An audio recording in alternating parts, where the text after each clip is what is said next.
how to make wood in Little Alchemy 2. If you want to make wood in Little Alchemy 2, it is quite very simple. But first of all, to make a wood, right, so which looks like this, so I already have a wood right here.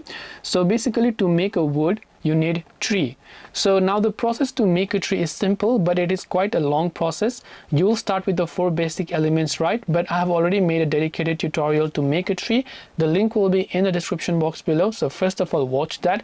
I cannot cover them because it is a 2 to 3 minutes long video alone. So I will not cover how to make a tree. It will be in the description. Once you've made a tree, to create a wood, you need to combine tool and tree. Now you might say, how to create a tool? Well, to create a tool, you simply need to combine stone and you need to combine human. And to get human and stone, these steps are covered whenever you're making a tree. So whenever you're making a tree, human and stone will be there, and just combine human and stone, it will create a tool. In my case, I've already created a tool, right? So now when you've created tree and tool, then when you combine tree and tool, it will basically create wood, which also I've already created just like that.